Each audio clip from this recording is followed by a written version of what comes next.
Student good morning, welcome back. अब आप देखिए रैखिक प्रोग्रामर चैप्टर नंबर 12 के हमने मुख्य डिफिनीशन क्या है, फार्मूले क्या यूज करते हैं, कैसे हम क्या किसकी क्या परिभाषा है, ये चीज़ हम बता चुके हैं। अब देखिए हम बताना है हमको क्वेश्चन नंबर 3 जो लिखा हुआ है निम्न अवरोधों के अंतर्गत। निम्न अवरोधों के अंतर्गत z का जो वैल्यू दिया हुआ है वो क्या दिया, 5x + 3y का न्यूनतमीकरण कीजिए, जबकि कंडीशन क्या दे रहा है 3x + 4y ≤ 15, 5x + 2y ≤ 10, x ≥ 0, इसी तरह y ≥ 0। ये देखिए ये कंडीशन है। तो सर्वप्रथम ये पहली जो समीकरण है उसे क्या लिखने पे, उसका समीकरण लिखने पे सरल रेखाओं के रूप में लिखने पर, तो सर्वप्रथम या लिखेंगे सर्वप्रथम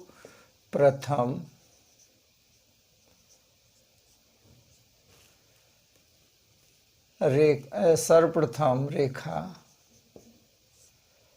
3x + 5y = 15 का क्या करने पर, ग्राफ खींचने पर, ग्राफ खींचते हैं या ग्राफ। सर्वप्रथम इसका हम ग्राफ खींचेंगे। तो देखिए ग्राफ कैसे होगा, बताया गया है ग्राफ खींचने के लिए आप पहले ऐसे पॉइंट ले लीजिए, ये हुआ x, ये हुआ y, एक बार x 0 रख दीजिए, एक बार y 0 रख दीजिए। अभी बस समझ में, x 0 रखेंगे तो y का मान आ जाएगा और y 0 रखेंगे तो x का मान आएगा। ठीक है, तो पहले हम y की वैल्यू 0 रखते हैं, 0।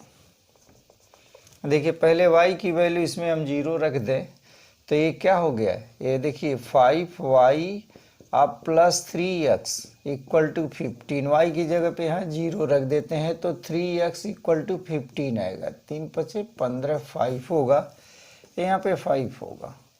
दूसरे राउंड में x बराबर हम 0 रख देते हैं, तो x बराबर 0 रख दिया तो 5y या ये +0 हो गया = 15, ये कैंसिल कर देंगे तो ये 3 होगा, तो ये वैल्यू 3 हो गई।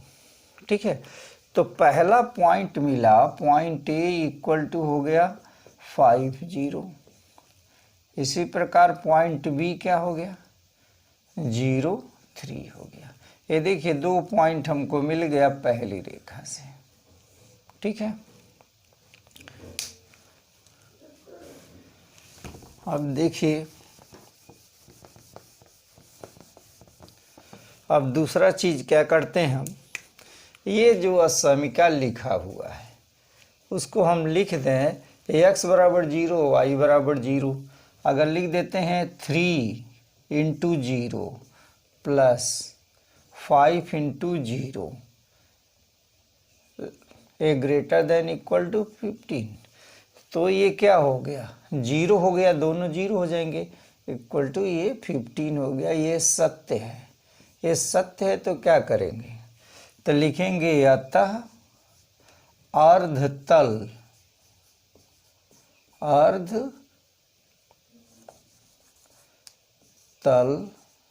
मूल बिंदु की ओर होगा, मूल बिंदु की ओर होगा। समझ में बात आ गई। अगर ये उल्टा होता तो मूल बिंदु से बाहर जाता, जैसे हमने माना ये 0, दोनों 0 रख दिया तो ये क्या हो गया, 0 से हमेशा क्या होगा, 15 अधिक होगा, तो लिखेंगे अतः, देखिए यहाँ अतः अर्धतल मूल बिंदु की ओर होगा।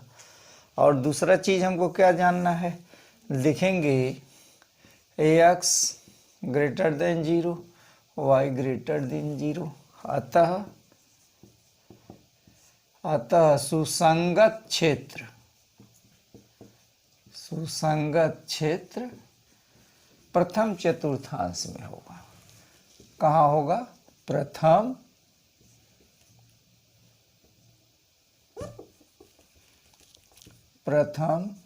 चतुर्थांश में होगा।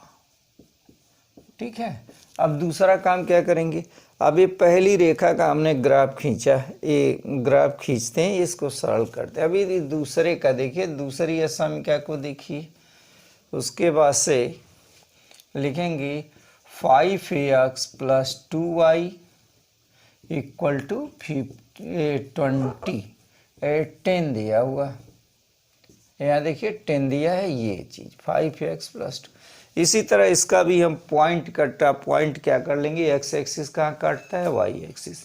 हम जानते हैं एक्स एक्सिस का समीकरण y = 0, तब भी माना जाएगा अगर y की वैल्यू 0 एक्स एक्सिस पे होती है। इसी प्रकार y अक्ष पे x का मान 0 होता है।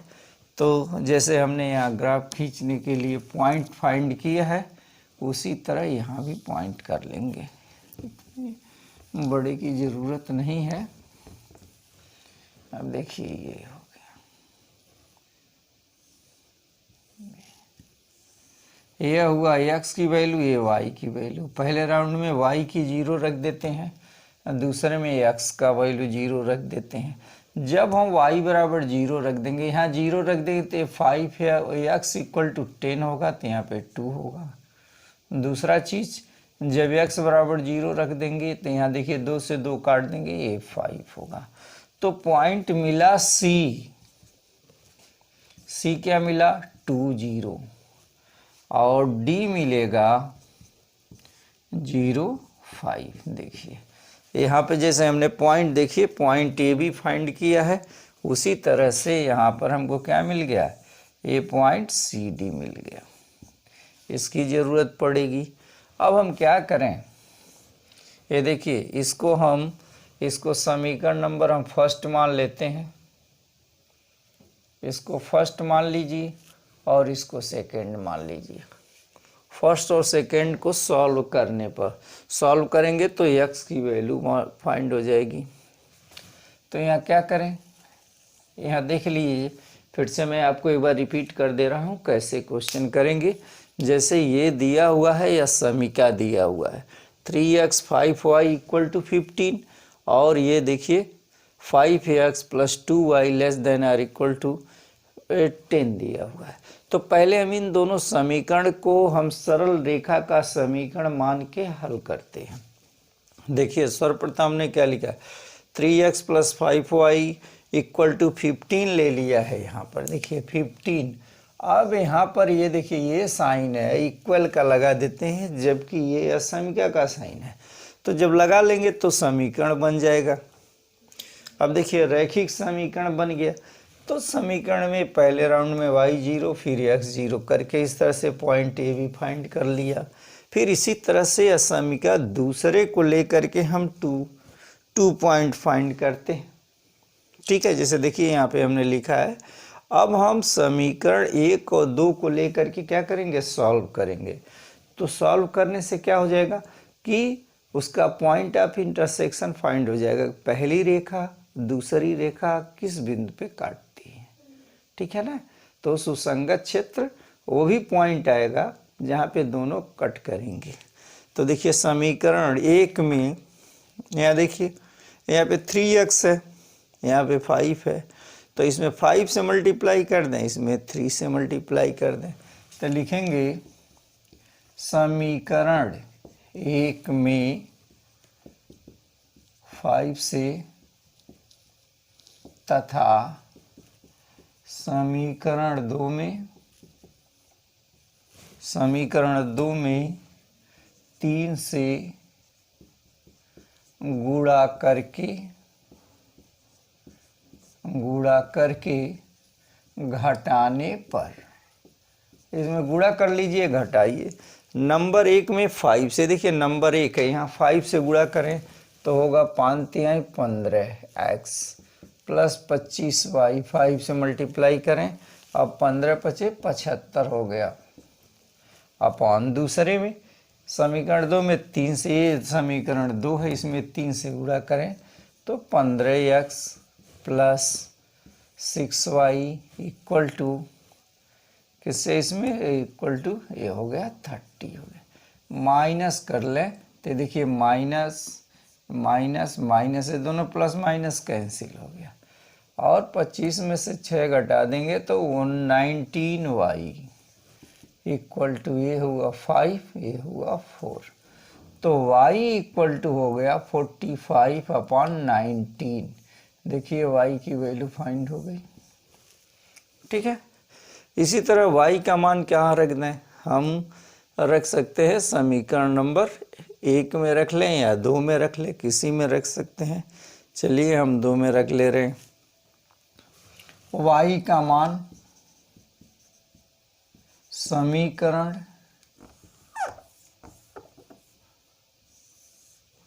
y का मान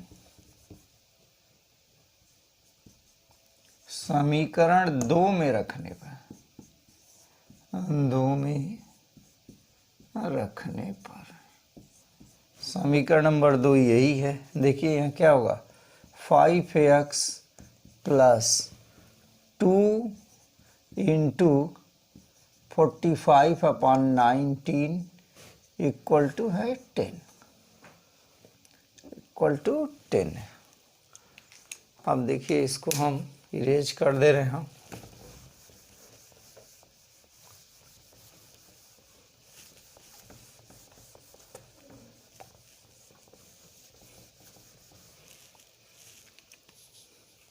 तो होगा 5x इक्वल टू 10 माइनस 10 है, इधर जाएगा तो होगा 19/19 हो गया। इसमें अब मल्टीप्लाई कर लीजिए, मल्टीप्लाई करेंगे तो होगा क्या, 10 into 19 minus 90/19 equal to 190 minus 90/19 हो गया 100/19 हो गया। x5 से इसको कैंसिल कर देंगे, हुआ 20, तो x इक्वल टू 20/19 और y इक्वल टू क्या दिया है, देखिए y इक्वल टू क्या है, हो गया 45/19। ये देखिए y की वैल्यू है और एक इसकी वैल्यू है, ax की वैल्यू है।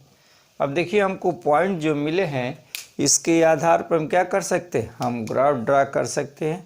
देखिए हम ग्राफ कैसे ड्रा करेंगे, ये भी है, फिर यहाँ पर भी हम ले सकते हैं दूसरे इक्वेशन में, ये दूसरा इक्वेशन ये दिया हुआ है। तो समीकरण, इसको मिटा दीजिए,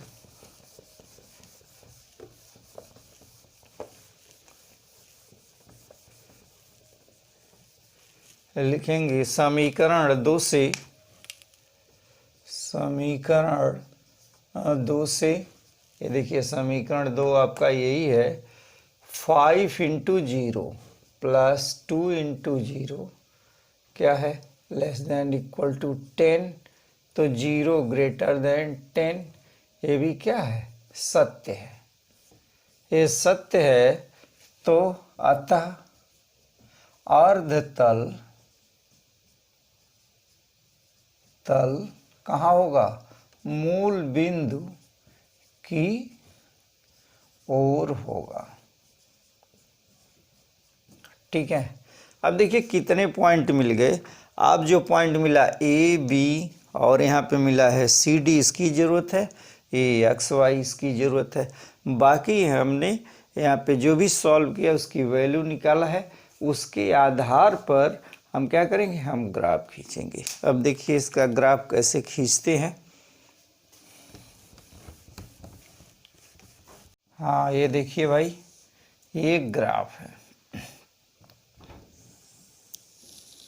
ये ग्राफ है।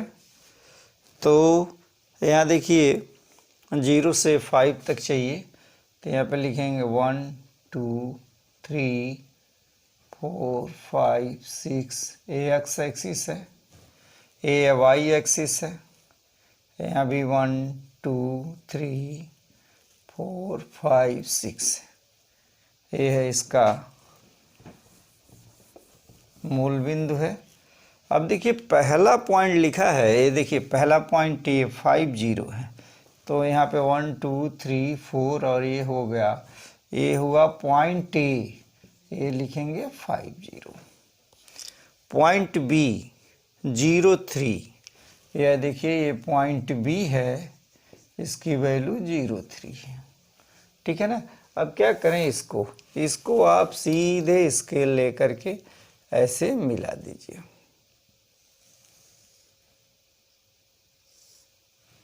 देखिए ये मिल गया, ये देख रहे हैं, ये एक स्ट्रेट लाइन मिलेगा। पॉइंट ए भी हो गया। पॉइंट सी डी डी, यहाँ सी की वैल्यू क्या है 0 2, यहाँ पर है, ये है सी 2 0 और डी है 0 5, यहाँ पे 3 है 4 है, ये है 0.5, ये डी है, ये क्या है डी 0 5 है, 0 5 है। अब देखिए इनको आप मिला दीजिए स्केल की सहायता से, ये लाइन एकदम सीधी होनी चाहिए। यह देखिए यह हो गया। अब क्या हमको करना है, ये चीज़ ध्यान देना है, यह जिस पॉइंट पे कट किया है, यह पॉइंट कट किया है, ये पॉइंट है ई। अब पॉइंट ई के कोऑर्डिनेट यहाँ देखिए लिखा क्या है, यह लिखा है 20/19 और 45/19, ये वैल्यू दिया हुआ है ई की। अब देखिए सब की वैल्यू निकल गई, लेकिन उसमें हमको क्या दिखाना है, आप समीकरण पे एक बार ध्यान देंगे तो पहला समीकरण ये लिखा है, ये देखिए 3x + 5y < 15, ये पहला दिया हुआ है, ठीक है। और दूसरा दिया है 5x + 2y < 20। अभी हमने दिखाया है कि जो ये पहली रेखा है, ये पहली रेखा है, तो पहली रेखा का क्या होगा, अर्ध तल किधर है, मूल बिंदु की तरफ है, सब इंडिकेशन इधर किया है। इसी तरह दूसरे का भी इंडिकेशन क्या होगा, ये अर्ध तल मूल बिंदु की तरफ है, तो हमारा सुसंगत क्षेत्र यह हुआ, ठीक है ना। अब देखिए ये सुसंगत क्षेत्र हुआ, तो क्या लिखेंगे, सुसंगत क्षेत्र, अतः सुसंगत क्षेत्र, सुसंगत क्षेत्र क्या होगा, ओ सी ई बी और फिर हो गया ओ हो गया, ये आपका सुसंगत क्षेत्र हो गया। जो हमने इसको क्या किया है, ये शेडेड किया है, यही आपका क्या हो गया, यही सुसंगत क्षेत्र हो गया, ठीक है ना। अब निकालना हमको कोणीय बिंदु। कोणीय बिंदु पर क्या करना है, न्यूनतम वैल्यू किसकी होगी, ये इसमें क्या कर रहे हैं क्वेश्चन नंबर में, ये क्वेश्चन नंबर 3 है, तो 3 में जो वैल्यू दे रहा है वो 3 में न्यूनतमीकरण नहीं दिया, अधिकतमीकरण दिया। ये देखिए ये नहीं है, ये नेक्स्ट क्वेश्चन में दिया है अधिकतमीकरण, अधिकतमीकरण चाहिए, ये वैल्यू है। तब देखिए हम निकालते हैं कैसे, कोणीय बिंदु जेड के संगत मान, या निकालेंगे कोणीय बिंदु, और दूसरा होगा जेड के, जेड इक्वल टू जो लिखा है वो लिख दीजिए, जेड इक्वल टू लिखा है 5x + 3y के संगत मान, इसके संगत मान क्या होंगे। अब देखिए कोणीय बिंदु पहला क्या, पहला मूल बिंदु ले लें, अगर 0 0 लेते हैं, मूल बिंदु लेते हैं, तो इसका मान 0 हो जाएगा। दूसरा पॉइंट है सी, ये मूल बिंदु है सी, सी के कोऑर्डिनेट है 2 0 0 पर अब देखिए x की जगह वैल्यू 2 रख देंगे, इसकी वैल्यू 0 रख देंगे तो आएगा 10। फिर दूसरा क्या वैल्यू दिया हुआ है, यहाँ पे दिया है ये है b, पॉइंट b 0.3, 0.3 पे क्या होगा, ये 0 हो गया, ये 3 3 9 हो गया। अब पॉइंट ई देखिए, जो सुसंगत क्षेत्र कोनी बिंदु सबका नहीं निकालेंगे, इस पॉइंट का नहीं निकालेंगे, इस पॉइंट का नहीं निकालेंगे, पॉइंट किसका निकालेंगे, तो जो हमारा सुसंगत क्षेत्र है। ये देखिए आपका सुसंगत क्षेत्र किन किन बिंदुओं से जाता है, सी से जाता है, ई से जाता है, बी से जाता है और ओ से जाता है। इसलिए इन्हीं पॉइंटों पे हम क्या निकालेंगे, हम कोनी बिंदु निकालेंगे। उसी पे हम मैक्सिमम वैल्यू और मिनिमम वैल्यू देखेंगे। यहाँ पे मैक्सिमम वैल्यू मिनिमम वैल्यू नहीं देख, क्योंकि हमारा आंसर जो है इस रीजन में आ रहा है, इस रीजन में आ रहा है, इस पॉइंट से क्या लेना देना, कोई मतलब नहीं है। इसलिए आपको हमेशा याद रखना है, कोनी बिंदु उन्हीं से लेंगे जहाँ हमारा सुसंगत क्षेत्र होगा। सुसंगत क्षेत्र जिन जिन बिंदुओं पे काटता है, यहाँ से न लेना है, नहीं यहाँ से लेना, ठीक है। अब देखिए पॉइंट टी, पॉइंट टी क्या लिखा है, 20, 19 और 45/19 इस बिंदु पे लेंगे। तो इस बिंदु पे रखेंगे तो यहाँ देखिए सॉल्व कर लीजिए। यहाँ तो लिखेंगे 5 × 20/9 + 3 × 45/19 हो गया। ये देखिए 100 हो गया /19 प्लस ये होगा 135/19 यानी 235/19, ठीक है ना। तो ये वैल्यू क्या होगी, 235/19 होगी। इसमें अगर हम डिवाइड करेंगे तो 12 पॉइंट समथिंग आएगा। ये इसका वैल्यू क्या होगा, अधिकतम होगा। इसलिए बिंदु किस बिंदु पर, 19/20 और 45/19 में इसका अधिकतम मान क्या होगा, 235/19 होगा। यही आंसर होगा, ठीक है।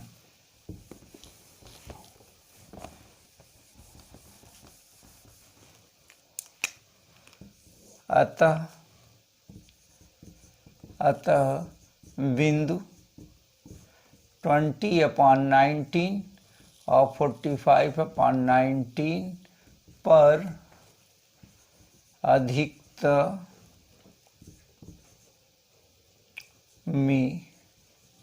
अधिकतम मान, इतना लिखने की जरूरत, अधिकतम मान होगा 235/19। ये आपका क्या हो गया, ये आपका आंसर हो गया। समझ में बात आ गई। इस तरह से ये आपका बोर्ड का 5 नंबर का क्वेश्चन एकदम फिक्स है कि इसमें से एक क्वेश्चन आने ही आने हैं। आप देखिए